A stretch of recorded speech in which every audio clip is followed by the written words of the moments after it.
Hello everyone and welcome. My name is Daniel Blaikie, your Member of Parliament for Elmwood-Transcona. I'm going to be your host this evening and I want to welcome you all to tonight's live and interactive telephone town hall discussion with myself and my NDP colleague Scott Duvall. Scott is the NDP Critic for Seniors and the NDP Critic for Labour. I'm really looking forward to tonight's discussion, and right now we're calling thousands of our neighbours from across the riding. It's going to take a few more minutes to connect with everyone, so as we're dialing out, let me take a moment to explain how a telephone town hall works. Right now, people from across Elmwood-Transcona are answering their phones and connecting to this discussion. In a way, this is kind of like a traditional town hall, where guests arrive and file in through the front door, except in place of a front door, there's thousands of phones ringing throughout Elmwood-Transcona. Once someone answers their phone, as you did, they can just stay on the line to join this discussion. For those who missed the call, an answering machine message will be left with directions on how to call into the discussion.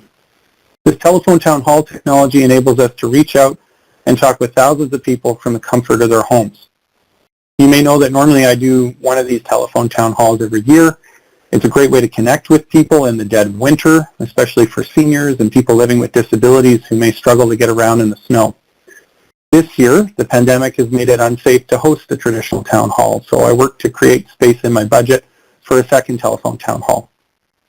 A little bit different than before, you'll notice I'm hosting this year, and also with me is my legislative assistant Ariel, who from time to time you'll hear her voice. She's going to be helping manage the lines and taking your questions.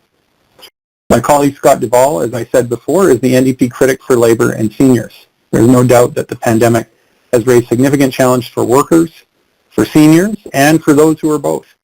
I'm really pleased to have Scott here tonight to listen alongside me to the concerns of people in Elmwood-Transcona directly. For those of you just joining the call, welcome. I'm Daniel Blaikie, your Member of Parliament for Elmwood-Transcona. I see we still have some more phones to call, so as we wait for everyone to join, I'd like to welcome my colleague Scott Duvall to the call and ask him what he's hoping to get out of tonight's discussion. Welcome, Scott. Thanks, Daniel, and hello to everybody on the call. I wanted to thank a lot of you for taking the time to join Daniel and me in this telephone town hall. We had plans for me to come up in your beautiful riding for an in-person meeting back in April, but we had to cancel because of the pandemic. So I'm really glad to get to team up with Daniel and connect with the people in Elmwood-Transcona. We know workers and seniors have really faced some challenges because of the pandemic, and we also know many of those same people were facing challenges before the pandemic. So I'm looking forward to hearing from you tonight and discussing some of the solutions that we can move forward on. Thanks, Daniel. Thanks for those opening remarks, Scott. And for those of you just joining us on the call, I'm Daniel Blaikie, your Member of Parliament for Elmwood-Transcona. And I'm here tonight for a special telephone town hall discussion with my colleague Scott Duvall about seniors and the issues that they're facing. Scott is the NDP Critic for Labour and Seniors and the Member of Parliament for Hamilton Mountain. So tonight you're going to get a chance to ask Scott your questions and to ask me questions as well and share your thoughts through real-time interactive quick polls. If you have a question for Scott or for me, just press *3 on your phone at any time. An operator will take down your question and put you in line to ask your question live. You can see we've got a lot of people joining the line now. There's still more to join the call, so as we wait for them, I'll take a moment to ask Scott a question of my own. At the beginning of the pandemic, we the NDP, negotiated with the government to make sure that real people were taken care of and not just the banks and big corporations. I'm hoping you could highlight for people, as we wait for more to join the line, some of the work that the NDP did to keep the focus on the needs of real people during the pandemic. Yeah, thanks, Daniel. And I just want to start by letting people on the call know what an important role that you have played personally in pushing the government to have a better pandemic response that really puts the need of people first. In the lead up to the pandemic, the government seemed to think tinkering with the EI would be enough to get people through. And it was our party, the NDP, that told them that there's no way that this would do. And you, Daniel, as our EI critic, helped lead that charge and have been a real champion just going forward. We initially pushed for a universal income program, one that would see all Canadians get the help they needed up front and pay what they didn't need back at tax time. But the Liberals wouldn't go that far. And it was the NDP's strong push to put out people first to make it possible to negotiate. And you've done some great work here. The Canadian Emergency Response Benefit, a one-time payment for seniors and people living with disabilities, and the Canadian Emergency Student Benefits, extra pay for essential workers, the first ever 10 days of paid sick leave for all workers across the country, and keeping the Canadian Recovery Benefit at $2,000 per month instead of going with the cut down to $1,600 per month that the Liberals announced in August. And those are just the big ticket items, Daniel, that I know that you were personally negotiating at the table. And then the NDP also drove the conversation on the wage subsidy to get up to 75%, where the Liberals said the initial offer was only 10%. To allow the small businesses to access it and extend in the nonprofit organizations that support so many Canadians and communities across the country. The commercial rent subsidy program was also a result of the NDP pressure, and when the Liberals got it wrong, we kept pushing until they fixed it. That legislation just passed through Parliament, and we were pushing to make sure small businesses get the help they need to stay afloat as quickly as possible. But when it comes to seniors, it was frustrating to see just one simple payment being made. But it was better than the complete lack of support the Liberals were offering. And I want to comment on that, on something in this, Daniel, and to the viewers out there. The Liberals did not want to give the people with disabilities or the seniors anything at all at the beginning. And I know because I had words with the minister, and their answer back to me is, Scott, what have they lost? So they figured they were getting a monthly income, that they didn't deserve anything or not warranted anything, even though the price was going up sky high. And they were asked to stay at home. Extra costs were given to them. It was actually very, very frustrating. And it was our party that made sure that day happened, even though the people with disabilities did just receive it, I believe, last month, after 6 months of trying. So this would have helped the seniors who need it the most, and not just in a one-time shot. We're going to keep on fighting for that because we know what a difference it can make for our seniors. Thank you very much for that overview, Scott. Very, very much appreciated, and thanks for all the work that you've been doing on behalf of seniors and workers in Canada to make sure they're not left out of the government's COVID-19 response.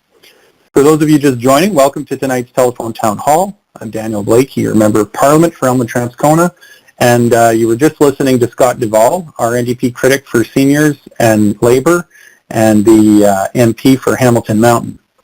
If you have a question for either Scott or I this evening, just press *3 on your phone at any point during the call, and an operator will take down your question and put you in line to ask that question live on the air. I think we're ready to get started in earnest now with tonight's telephone town hall, and I'd like to start with just a quick poll. Scott was just talking about the need to support seniors through the pandemic, but we know many seniors were struggling before the pandemic. And that in the last campaign, the Liberals promised to raise the old age supplement, but only for seniors aged 75 and older. The NDP has been calling for raises to the old age supplement and the guaranteed income supplement for all seniors. So our first question is, do you agree that increases in income support to seniors should target all seniors instead of only those aged 75 or older? Press 1 on your phone if you strongly agree. Press 2 on your phone if you somewhat agree. Press 3 on your phone if you somewhat disagree, and press 4 on your phone if you strongly disagree. So let me say that again.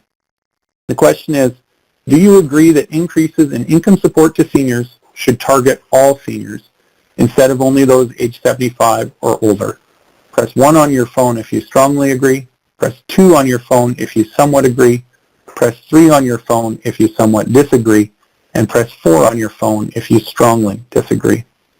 Thanks for letting us know what you think. I'd like to remind everyone that you can get in line to ask Scott or myself a question by pressing *3 An operator will take down your question and put you in line to ask it live on the air.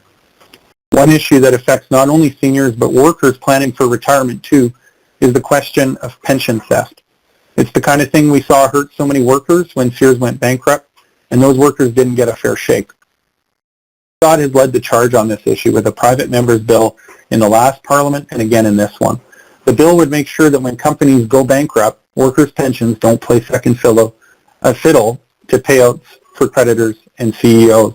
And I see that we do have a number of questions in the queue, but I just want to throw it to you for a minute, Scott, if you want to plug your bill and explain why it's so important, and then we'll get right to the questions. Thanks, Daniel, and thanks to everyone out there who has joined the call this evening. Canada's bankruptcy laws do not protect workers' pensions and benefits, and in fact, Canada's bankruptcy laws abuses those laws for workers. Canadians rely on their pensions so they can retire with dignity, but when large corporations fail, they use Canada's inadequate bankruptcy laws to make the money that should be put into the employee's pension fund and instead hand it over to the CEOs. The banks, the investors, the insurance companies, it's just plain theft. Very, very simple. Diverting, withholding, or seizing those funds should be illegal. When Sears Canada recently filed for bankruptcy protection and terminated 3,000 employees, and to the viewers, I want to let you know this was a planned bankruptcy. They planned to cancel the payments intended for workers' pensions and benefits, all while giving their executives, at that time when they were going through bankruptcy protection, $9.2 million in bonuses. So it's just disgraceful, and it's happened to Nortel. It's happened to many other companies where the companies have gone this direction. I'm a steelworker by trade, and I've seen this happen in my own industry too. I've gone through 2 bankruptcies when I was working at Stelco, and the Liberals campaigned on improving retirement security for Canadians. They did this in the 2015 election, and they did it again in the last election. But they have refused to fix the rules that let companies shortchange workers' pension funds. The Liberals are choosing their wealthy insider friends over hardworking people. That's why we're calling on the Liberal government to fix bankruptcy laws to start large corporations and putting shareholders, banks, and creditors ahead of the employees when they file for bankruptcy protection. And you have to remember, Daniel, and to the viewers, when you're going in at work and you're getting an hourly wage, you're deferring some of that money that you make on an hourly basis into a pension fund, and that you negotiated in good terms and in good faith, that when you go to retire, you expect a certain amount of money. That's the agreement. But we're under bankruptcy rules. When a company goes in and if the fund is not 100% accurate, then if the company liquidates and if the fund is only at 85%, you're going to get 85% of your money. So that's why in the last Parliament I introduced a private member's bill, which would have amended the Bankruptcy Insolvency Act, the BIA, the Business Investment Act, and the Companies Creditors Arrangement Act, to require companies to bring any pension fund to 100% before paying any secured creditors. And then also what companies do is when they're in bankruptcy, they, with a stroke of a pen from a judge, they do not have to pay any kind of termination or severance pay. So in my bill is also included that they have to pay all termination and severance pay they're owing before paying any secured creditors. So you can just imagine if you work 30 years or 25 years and the company went into file for bankruptcy and liquidated, all that money that you were expecting to get, and I'm talking $50,000 or $60,000, is just gone. It's just finished. So this will also prevent a company from stopping the payment of any retirements benefits during proceedings under the BIA or the CCAA, where companies, when they go into personal bankruptcy, not personal bankruptcy, but company bankruptcy, and they go into CCAA, like at my plant at Stelco, they shut down immediately. They asked the judge, and the judge said, okay. They stopped all medical benefits. It was just disgusting. And so we had to wait almost 6 or 7 months for our pensioners to get that, to get those benefits back. And then, of course, it was reduced benefits that we had to negotiate. Thanks, Daniel.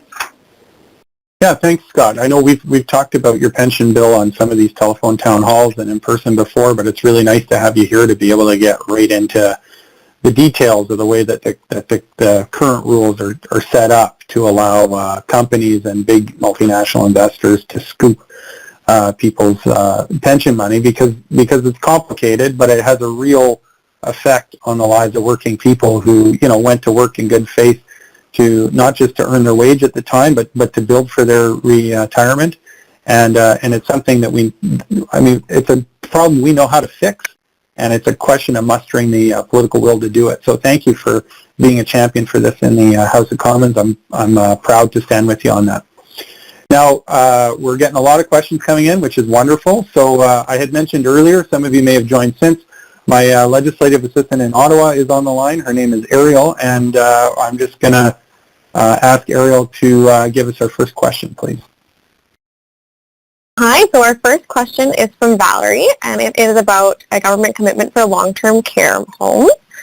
So we're just putting Valerie live now. Hello? Are you on? Hello. Hello there. Okay, so as I understand it, the government has made a commitment to give long-term care homes additional money to help out, right? Well, I think there's a lot of questions about how they're going to roll out any money. So there's been talk about funding, but I am not familiar with that they've landed on a number, and nor am I familiar with them setting any terms and conditions. Although it is something the NDP has had a lot to say about. So I'll let you finish your question and maybe get into it. Well, I saw someplace where it was like 120 or 130 million was the money they were talking about. My concern is, and this isn't just a current concern. For-profit homes have a long history of being real buggers and about, profit being what drives them. Now, how is there going to be follow-up to ensure that this money that they're being given is not going to in some way supplement their ability to defer some of it into maintaining or increasing their profits? Will there be somebody checking up? Well, thank you very much for that question, because it is a really important question. I think you referred to this, but just for folks who are less familiar with some of the research out there, since the pandemic began, there's been some research to show, I think the report was published in and around July or August. I wrote an article about this in the Herald. There's some evidence to show that that the death rate has been higher in long-term care centers that are run for profit than in the non-profit and publicly run sector. And there's no question that the researchers there believe it's because you tend to see smaller staffing ratios, so less staff per patient, and other corners get cut because the center isn't ultimately answering to its patients, it's answering to its investors, and they need to meet that financial bottom line. And the consequence is that people don't get the care that they deserve. That's not to say that that's true for every for-profit, but it is true that as an industry, it tends to do a much less good job. So I absolutely agree that there does have to be that monitoring. Unfortunately, this is something that despite Jagmeet Singh and other New Democrats raising this consistently in Ottawa, we can't get a commitment from the Liberal government. I had the honor of being a vice chair of the NDP's Building for Better task force, and we've spent a lot of time since the pandemic began in our free time, because there isn't much. But we've been talking to experts across the country about not just about the pandemic response right now, but how we build for better. And what we've heard very strongly is that a lot of healthcare experts agree that we do need We need the federal government to step back up in terms of healthcare funding. That's a problem that predates the pandemic. It's one of the reasons that I got into politics, was to push for a better funding role from the federal government. Even more important now that provincial governments are struggling financially as a result of the pandemic. We know that the real kind of fiscal power lies in Ottawa. But it has to happen under a framework with some clear rules about how it gets spent. The NDP has been calling to get get for-profit care out of our long-term care system, and there's a few ways that we could do that. I know some people have talked about adding long-term care to the Canada Health Act. Others have talked about having some kind of standalone legislation that would operate in the same way, where the federal government brings the provinces together. They make some decisions about what kind of standards they want, not just Canadians here or there to have, but Canadians across the country. So it doesn't matter where you live in Canada, you can expect a basic level of care, and we absolutely need to do that. So that's the large picture.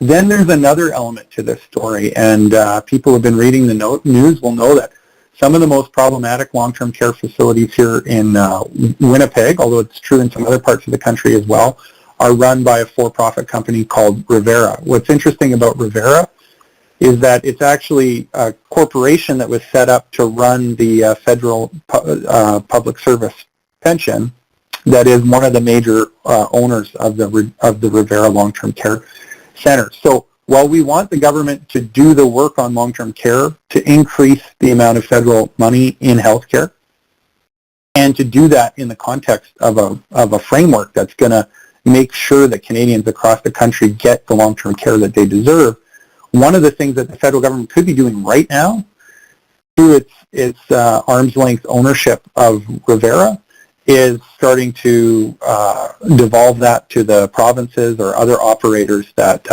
would be willing to take that over on a not-for-profit basis and address some of the consistent problems that we've seen in Revera-operated care homes across the country. So thank you very much for that question, Valerie. I appreciate it. Ariel, could we go to our next caller, please? Absolutely. So our next caller is Josh, and Josh has a question about old age security and CPP.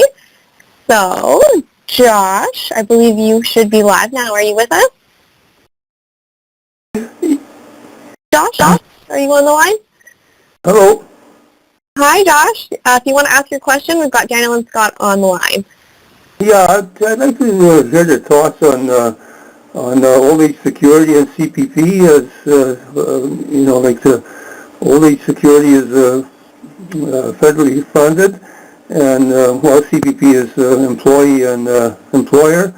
But somewhere down the line, the way the Liberals are spending money, we're going to run out pretty quick. So I'd just like to hear your thoughts on those two issues, CPP and old age security. Well, thank you very much for the question, Josh. And if you don't mind, I think I'll give Scott an opportunity to answer this one as our kind of lead person on pensions. Okay. Sure. So thanks, Josh. And on the old age security and the Canada Pension Plan, you're absolutely right. One is government funded. The other Canada Pension Plan is funded by the employer and the employee. However, it's administered by the federal government and the provinces. So on the old age security, it's based on you being a Canadian citizen and making sure that through your lifetime, the taxes you pay, that when you turn 65, you can collect your old age security. The problem that we're having is the cost of living has gone up much, much higher than the actual increases that you're getting under the old age security because they do it under the CPI. Increases. So a lot of people, what we get complaints about is, I only got 42 cents for a raise in the last 3 months because they give you quarterly increases. But it needs to be raised. They understand that. The government does, because when they come in with the guaranteed income supplement, as a single person, you collect the old age and you collect the guaranteed income, and you get about $17,000. But it's still below the poverty rate. The government, the last just prior to the last election, what they did is they increased the poverty level, but they actually, by lowering it and saying, okay, you're living above that now. On the Canada Pension Plan, it works by how much you pay and how much you earn. So the maximum that I believe is around now $1,134 or $1,184. If you contributed the maximum amount for 40 years of your life. So what happens is a lot of people will collect at 60, but they take what they call a 6% penalty a year, which comes out to about 35%. And so the average Canadian, even though the government talks about raising the rates or raising the maximum benefit to $1,134, and it'll be probably about $1,200 in January, the average Canadian is getting about just a little over $620 a month because they took it early. So it's really sad to see what they've done, and we've said if they don't straighten it out, because the government has allowed under the bankruptcy laws to withhold your private pensions, and you get a small amount of income, that by the time that person in his life goes to retire, there's not enough money there. So we have to make those increases on a yearly basis to what's affordable to people living in dignity and not in poverty. So I'm not sure if I'm hoping I grasped everything or explain how it works, but and I'm not sure if I answered your question, or did I answer your question, but I want to let you know that on the old age pension, the government knows that the people are not getting enough. They've admitted that. When the Conservatives reduced or increased the age to 67, the Liberals came in and knew that the people had to go back to 65. They know that the old age security and the GIS is just not enough to get people through. So what they did is they increased the GIS. Some people got about $900 a year increase. The problem is the government knows it's still not enough, and now they're going to do exactly what the Conservatives did, and they want to give the people a raise. And they want to give them a raise, but only if you're 75. And what's important about this, Josh, is I've asked in the House of Commons and to the Minister on several occasions that they do not, if a person at 67 is receiving the old age pension and the GIS, the same as a person that's 76 years old saving the same amount of money, why should one person get a raise and another person doesn't? They both have to have the same loaf of bread. It costs the same. The whole works. So doing it at 75, it kind of gives them a check mark to say, look what we did. We helped the seniors out, but they didn't tell you they helped only a certain batch of seniors, and now we're going to have a two-tier pension system.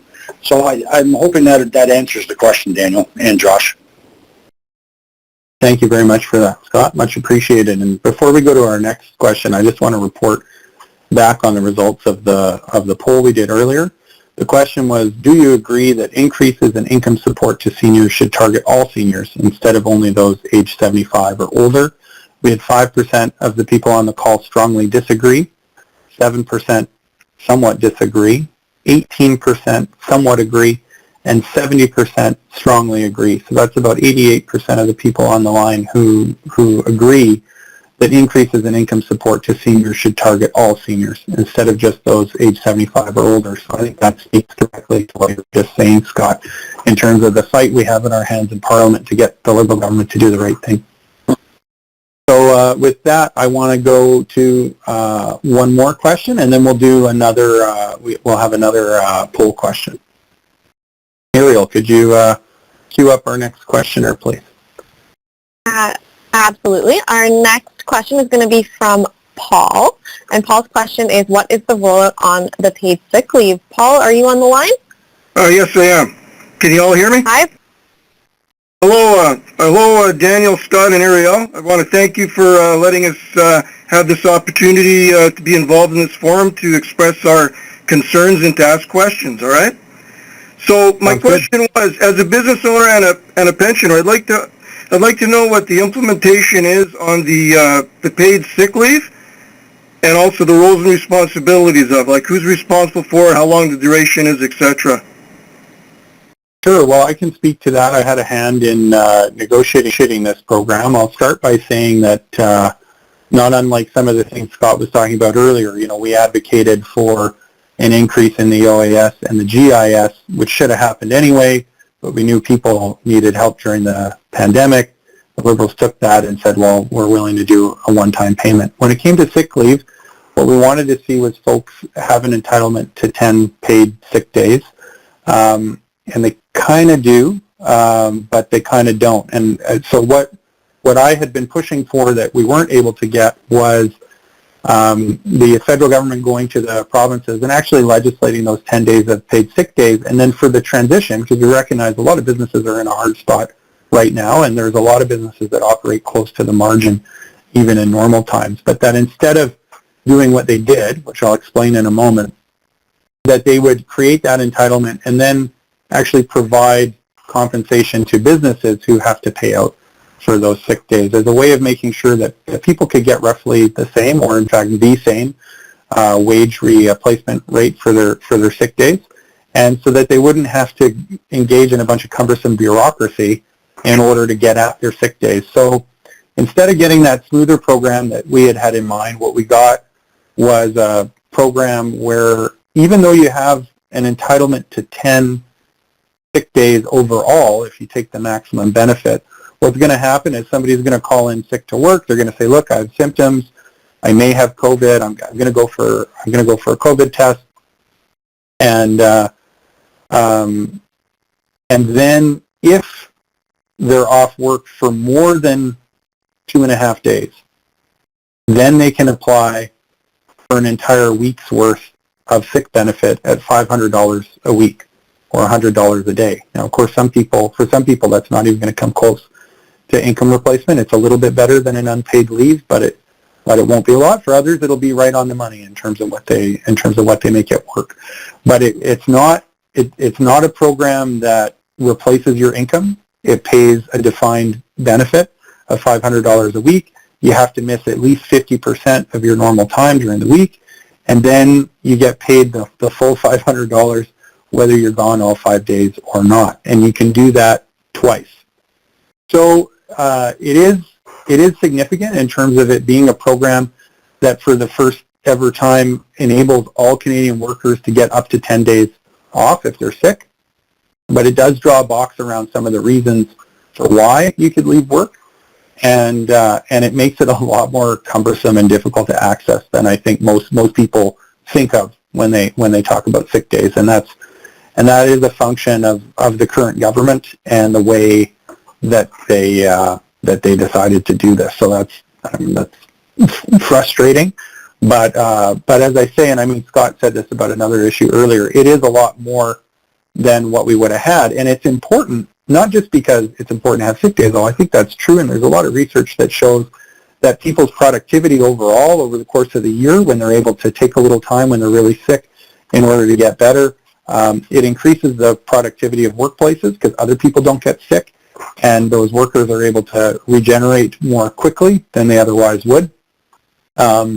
But the fact of the matter is we're asking a lot of people to stay home from work right now. I mean, now Manitoba's in a serious lockdown, so it's a little bit different. But as we start to reopen again, as we will eventually, we're going to be asking people who have symptoms to stay home. And for some people, that may not be that big a deal. They may have enough income or enough savings that they can afford to take 3 or 4 days here or there. But for a lot of people who, prior to the pandemic, like half of Canadians were within $200 a month of bankruptcy, of not being able to pay their bills. So, you ask those people to stay home for a few days because they're sick without any income support, and they're up against losing their home or going to work sick and hoping that they don't have a really contagious virus and they're going to infect their employees. Well, a lot of them just really aren't going to feel like they have a choice. They're going to feel like they need to go into work. And then that's how those numbers start to climb. So that's why it was really important for the NDP to insist on having some kind of sick leave program. I don't think it's a Cadillac version. I don't think it's a gold standard. I don't think it's what we need, but it's something. And it's going to make it a little bit easier for some of those workers to do what they're being asked to do, which is if they're feeling sick and they suspect that they might have COVID, they can stay home and wait it out and see if that's what it is or if it's something else. So thank you very much for that question. There's a lot to get into there. And before we go to the next question, I just want to take an opportunity to ask another poll question. So we've talked already a little bit about how pensions aren't keeping up with the rising cost of living. We know that many people living with disabilities simply don't have the income they need to live with dignity. And even before the pandemic, the employment insurance system was failing to serve many of the people who had paid into it for years. So the second poll question is, do you think Canada should move towards having a guaranteed livable annual income? Press 1 on your phone if you strongly agree. Press 2 on your phone if you somewhat agree. Press 3 on your phone if you somewhat disagree. Press 4 on your phone if you strongly disagree. So again, that second poll question is, do you think Canada should move towards a guaranteed livable annual income? Press 1 on your phone if you strongly agree. Press 2 on your phone if you somewhat agree. Press 3 on your phone if you somewhat disagree. Press 4 on your phone if you strongly disagree. So thanks everyone for participating in that poll. Ariel, if you wouldn't mind queuing up our next questioner. Absolutely. So our next question is from Natalia, and she has a question about collective bargaining rights. So, give it a second. The line's just connecting. Natalia, are you with us? Hi there. Hi. Hi, Natalia. How you doing? I'm good, thanks. I'm a teacher in the province of Manitoba, and right now many workers across the province are under attack by the provincial government in terms of the fact that we are being prohibited from free and collective bargaining. And I'm wondering if there is anything being done at the federal level or can be done at the federal level to ensure that Manitobans and all Canadians have the right to free collective bargaining. Sure. Well, Scott, if you don't mind, I know this is kind of your territory, but I'm gonna muscle in a little bit just because I know we are facing a serious attack on teachers and their bargaining process here in Manitoba right now. The Pallister government here went after healthcare workers first, and now they're doing it to teachers. And I have to say, it's a pretty asinine time when you've got teachers who are going above and beyond the call of duty, who are struggling a lot right now with trying to teach in-person classrooms and virtual classrooms and support parents who are teaching at home. And they're putting themselves at risk every day going to school and being in an atmosphere with not just lots of people, but lots of kids too, who struggle more than most in order to, observe those public health orders. I know I've got a 7-year-old and a 4-year-old. And to pick a fight with teachers over their right to collective bargaining right now is it's not just dumb, it's mean too, because teachers are right in the thick of it. They're really important. I think anyone who's a parent who ever doubted the value of the work that gets done in our public schools right now has had all of those doubts removed as they had to struggle through the spring trying to teach their own kids and deliver a curriculum and do all of that really for the first time. So to repay teachers for all of that monumental effort with an attack on their collective bargaining rights, I think is absolutely shameful. Unfortunately, there's not a lot that can be done in the federal parliament about it, and that's because, collective bargaining in provincially regulated sectors, which are most sectors of the economy, all happen at the provincial level. And I have to say, I wouldn't have a lot of hope if it was federally regulated anyway. I mean, I watched what the federal Liberals did to Canada Post workers when they went out on strike. I mean, Canada Post workers, who also are delivering an immensely valuable service to Canadians right now, they have one of the highest injury rates in federally regulated workplaces. It's like 5 times the average injury rate. So they were trying to negotiate with their employer to say, hey, something's really wrong here. Management isn't listening. The dispute wasn't about wages. The dispute was about safe workplaces. And instead of requiring the management of a publicly owned corporation, Canada Post, to sit down and negotiate that in good faith, the Liberals brought in back to work legislation. It's the same kind of heavy-handed approach that you see by Conservative governments like the Pallister government. And now I'll say that just to give some credit where credit is due, last fall when CN workers were getting ready to go on strike, the government did signal that they wouldn't use back to work legislation and that the company had to work it out. And that labor dispute lasted 10 days. And that ain't bad. And I think it just goes to show that as long as governments are gonna act in a way that against the interests of workers, then these kinds of disputes are going to drag out. They're going to become mean. They're going to become nasty. They're going to become difficult, and they're going to disrupt the lives of all the people who depend on that service, whether the service is education, whether it's transportation, whether it's mail delivery, whatever else. What works is when governments actually play the role that I believe they should play, which is to set up a fair set of rules for collective bargaining and then get out of the way, instead of promising employers that they're going to muscle in and fix it for the employer with legislation. That's when you see long drawn-out labor disputes. And so, that's totally the attitude that's driving Pallister's agenda when it comes to teachers and when it comes to people in health. And it's a wrong way of thinking. That's why I'm really proud to be part of a team that's trying to replace those guys, because I don't think we're going to change their mind. I think we can push back. I think they recognize when there's, serious political force against them, and they can back down. We saw that a bit when it came to the Concordia ER. We managed to get them from closing that ER to then saying they were going to put in a walk-in clinic to then finally saying they were going to at least have 24/7 access with urgent care. I just raised that as an example of where that kind of political pressure can work, but the best way to deal with guys like that is just to replace them with people who get it and respect the work that people are doing and are willing and happy to see them get a fair wage and a safe workplace to do that work. So thank you very much for that question. Ariel, would you like to? Daniel, Scott, you want to add to that? Just for tell you that, and she had a great question. But anything that we did federally, even if we could do it, would only happen to federal regulated employees, because everything else, as you said before, is provincial.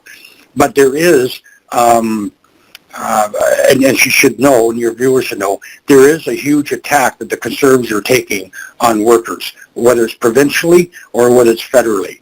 You can see what's happening in Alberta. It's happening in Ontario. They basically, this is scary, they want to bring in the right-to-work states, just like they do have the United States. And then you've got O'Toole now federally saying he wants to be Labour's friends. But everything that he's done in his past is against Labour, has been anti-Labour, and now he wants to be your friend and saying, I want to help out. But his friends that we have in Ontario and his friends have in Alberta, they're following the same example of attacking the union and collective bargaining. So I just wanted to add that in there. Okay, thank you very much for that, Scott. And before we go to the next question, I just want to take this opportunity to present the poll results from the previous poll we just did. Question was, do you think Canada should move towards having a guaranteed livable annual income? And 62% of people on the call strongly agreed with that. 27% somewhat agreed, 6% somewhat disagreed, and 5% strongly disagreed. So with that, Ariel, we can go to our next question. Perfect. So our next question is going to be from Jean, and it's a question about the Park Manor Care Home. So I'm just going to put you live now. Are you with us? Sorry, is it Jean? Yes, I'm here. Perfect. So you are live.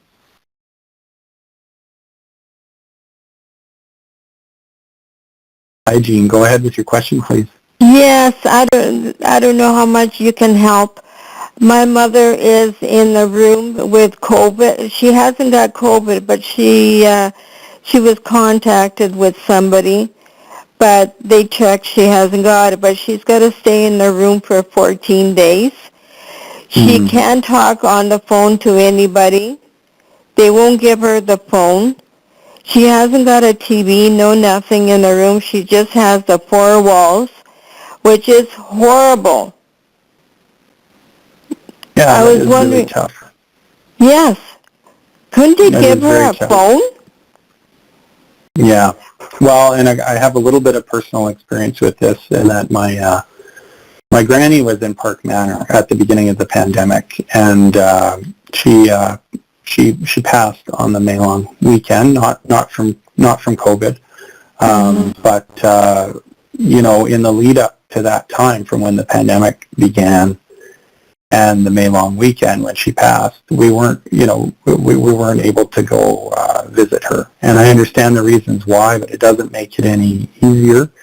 And it would be nice if they could arrange to do some kind of phone access for sure, because I appreciate how important it is for you to be in touch with your mother right now. And you know, I mean, I think some of this isn't a solution to your particular problem, because that has to do with navigating some of those public health orders and trying to figure out how our long-term care facilities are being run and what the opportunities are to kind of reduce that sense of isolation and loss. But I do also, I think it's important to mention for people on the line who may not know, you know, Park Manor is one of the few long-term care facilities left in Winnipeg that still has 4-person rooms.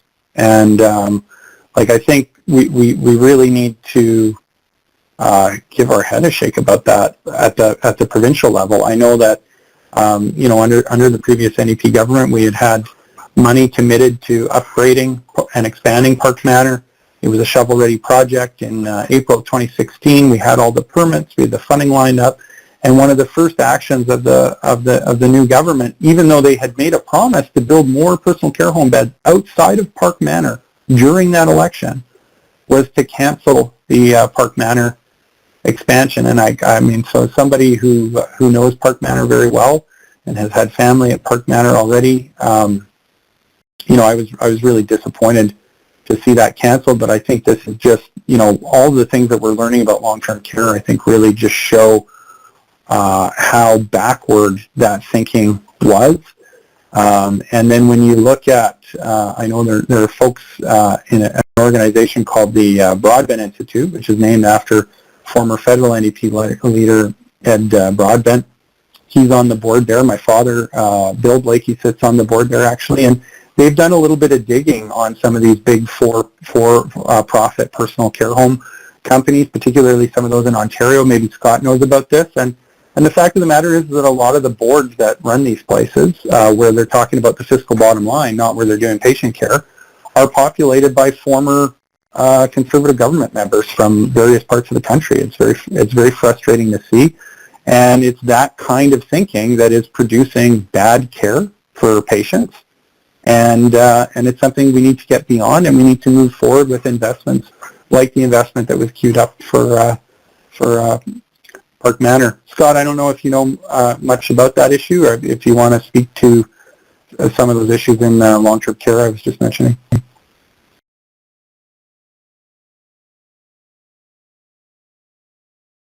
Scott, have we still got you there?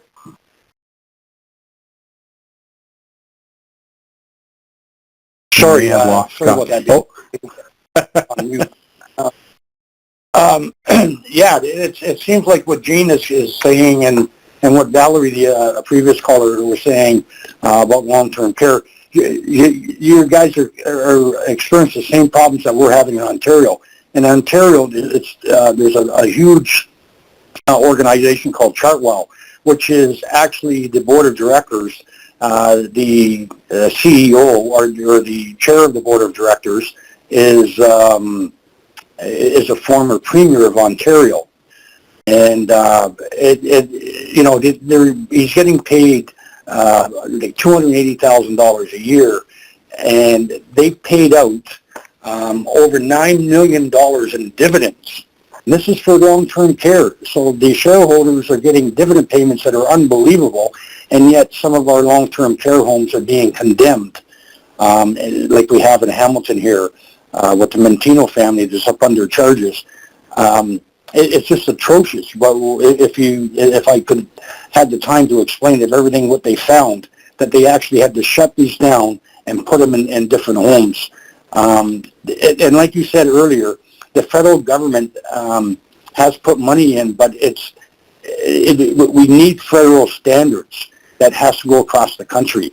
I know the provinces, and if Daniel, you've been sitting in the House, when you look at Quebec, the Bloc Party, all they're saying is just give me the money, we'll look after it, and yet they got one of the highest percentages of COVID-19 for long-term care. There's something's wrong with the system. It needs to be fixed, and it has to be a public enterprise. You should never have to make profit off of our seniors that are going into homes where they need additional care. Well, thank you very much for that answer, Scott. And thanks for mentioning, too, this kind of odd phenomenon in the House of Commons that I've been observing just in this Parliament, frankly, this kind of strange alliance between the Bloc Québécois and the Conservative Party. And those guys are singing from the same songbook on a lot of issues. And it's about trying to give more federal money to provinces without any strings attached. And so you've got the Quebec separatists and the Conservatives teaming up on that in the House of Commons. It's an unlikely and unholy alliance, and it all goes against making sure that, provinces, yes, have the money to deliver the services that they need, but also do it in a way that doesn't leave Canadians in one part of the country versus another behind, because some have provincial governments that are working towards a good standard, and others don't. And I don't think it should matter where you live in Canada in terms of making sure that you get that best possible care. So I appreciate your mentioning that too, Scott. I know we're getting close to the end of our time. I do want to sneak in a third polling question and then another question. So our last question is on something that we have talked a lot about tonight, which is that question of long-term care. And I want to ask, do you believe that for-profit operators should no longer be allowed to run long-term care facilities? Press 1 on your phone if you strongly agree. Press 2 on your phone if you somewhat agree. Press 3 on your phone if you somewhat disagree. Press 4 on your phone if you strongly disagree. Once again, that question is, do you believe that for-profit operators should no longer be allowed to run long-term care facilities? Press 1 on your phone if you strongly agree. Press 2 on your phone if you somewhat agree. Press 3 on your phone if you somewhat disagree. Press 4 on your phone if you strongly disagree. And with that, we'll take one more question, and then I think we're going to have to wrap it up. Perfect. So our last question is going to be from Kelly, and Kelly has a question about businesses and them being forced to close and banks charging interest. So Kelly, are you still with us? Yes, I am. Perfect. You are live. My question to Daniel is, why is it that we've asked all the individuals and businesses to close their business so they're losing financial loss, but nobody from a provincial, federal, or even you have asked the banks to stop interest on whether mortgages, personal loans, business loans, and everything? Well, in fact, we did ask for that. We couldn't get the government to do it. So when the pandemic first broke out on the residential side, so there's residential mortgages for individuals who own a home, and then there's commercial rent, and in some cases perhaps a mortgage as well. And what the NDP called for actually was just a moratorium on those payments. If anybody was going to be able to make it through, with the cash flow to make it through those pandemic months, including the months that we're experiencing now and the second wave, it was the big banks. The big banks get looked after. Do you know that within just a few days of the pandemic breaking out in earnest back in March, the Liberal government announced a few $100 billion, that's billion with a B, dollars in liquidity for banks. And the idea was that banks were going to help people out with their mortgages. Well, we dealt in my constituency office, and I know that was the experience of many other MPs right across the country, with people who were calling their bank, asking for the help that was supposed to come with the money that was offered to those banks, and couldn't get it. And it wasn't the same depending on who you banked with. The rules were different. It was complicated. The banks weren't very helpful, and yet they had all this support. And that's why the NDP believed that the most efficient way to deal with this was to kick it up the chain and let the banks deal with the suspension in payment. So we called for that for residences so that people wouldn't have to worry about whether they could pay their mortgage or not. So that was a moratorium, not a delay on the payment, but actually just putting a pause on those payments and just picking up where people left off. The difference was that the Liberals absolutely would not budge on that. We could not get movement on that. What we could get movement on was commercial rent. And so we did negotiate a commercial rent package. Now again, that was seriously flawed. They came up with some cockamamie scheme where the landlord, so it's the tenant who needs the relief. I mean, the reason that there's a problem with rent payment is because the tenant, who's a business, isn't getting the revenue they need to be able to pay their rent. So instead of supporting the small businesses who are trying to pay their rent, the Liberals decided instead that they would have a program where the landlord had to apply. And it didn't work very well, to be frank. It took a long time to roll out, and then it didn't work very well. We just finally passed some legislation in Parliament not that long ago that fixes that and actually makes it a tenant direct support payment program. I hope that that's going to work out a lot better. The issue now, and we've also made more small businesses eligible for that because there were a lot of problems with businesses not being able to get access to that. And that's partly that landlord-tenant issue that I was speaking to. So what we've said now is that if a business would have been able to qualify for that, but they didn't get it because their landlord wouldn't apply, then businesses should be able to apply retroactively for that support. Because we know there's a lot of businesses right now, you know, that program didn't work in the spring. It wasn't there in the spring. It got up and running kind of towards the summer. It didn't work for them. Now we're in the middle of a second wave. Whatever financial cushion they had is gone. And so it matters. If they could have qualified for that back in March, but because the Liberals had a dumb program, they didn't get that support. Our position is they should be able to apply retroactively for that. So I hear you 100% on that, Kelly. And one of the first things that we as the NDP said was that we know, just look at 2008, you don't have to go back that far. We know that the first people get taken care of are banks and large corporations. We've got a minority parliament, the NDP can make a difference, and we're going to make sure that we get as much help for real people as we possibly can so it isn't just a bank and corporate bailout. And it's not perfect, but I know, because I've been at the table for a lot of this stuff, that we got a much better pandemic response that helped out a lot more real Canadians on the ground than what we would have seen had the Liberals been left to their own devices. So I want to thank you very much for that question. It is a really important question, and I think it cuts right to the heart of what the NDP has been fighting for in Parliament on this one. When we just recently had a motion to talk about, you know, Canada's billionaires have actually gotten a lot more rich during this pandemic. And there are a lot of businesses that have struggled, but there are certain businesses that have done very well, like, for instance, the Sobeys of the world and others, right? And so what we've been saying, because there's had to be a lot of public expenditure, how do we start to pay for that? Well, one way is to ask those companies that did way more business this year than they did compared to last year to pay more in tax in order to help make up some of that deficit. We've talked a lot prior to the pandemic and continue to now about taxing the extreme fortunes of over $20 million. I don't have a fortune over $20 million. I don't think most people in Elma-Transcona have fortunes of over $20 million. And I think those people who are doing quite well could afford to pay a little bit more in order to make sure that other people get the support that they need. And likewise, when it comes to closing tax loopholes and shutting down tax havens, we need a government that's willing to take action on those things. There are things we can do, and that's where the NDP has really been focusing its attention to make sure that we're doing right by real people on the ground instead of just the big guys that always get looked after anyway.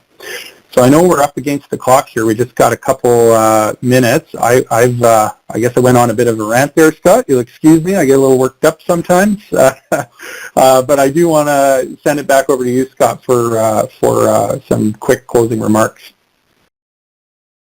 Yeah, so thanks, Daniel, and it's really been great to listen to the thoughts and questions everybody's shared with us tonight. And I really appreciate everyone who joined the call, whether you asked a question or you just stayed on to listen. I think the pandemic really showed where the government is falling short in terms of protecting seniors and all of the vulnerable people, really. But everybody deserves to be able to live with dignity, and that means investing in people. So if I could ever again be in another town hall or come out to visit, or if any of your constituents ever need any kind of assistance in pensions, I know they can always call your office to get a hold of my office. I'd be more than willing to help for sure. And thanks again, Daniel, for having me on. I really, really enjoyed this. Well, thank you, Scott. We'd love to have you back sometime. And I'd be remiss if I didn't mention just before we leave that if we weren't able to fit your question into the queue tonight, or if you're a little shy and you didn't want to ask live on the line, you can just wait at the end of this telephone town hall, and there'll be an opportunity for you to leave a message for myself or for Scott, and we'll get back to you as soon as we can. I'll be honest, we've been talking to a lot of people out of the constituency office since the pandemic began, and we do try to get back to everybody, but sometimes we have to prioritize in terms of the urgency of the issue. So if you don't hear back from me tomorrow, that's why, but we'll certainly be striving to get back to everybody as quickly as we can. So thanks once again to everybody for dialing in tonight and for staying on the line. I hope this was as interesting and engaging for you as it was for me, and look forward to doing it again. Please be safe, be well, and we'll talk to you soon again. Thanks so much, and have a good night.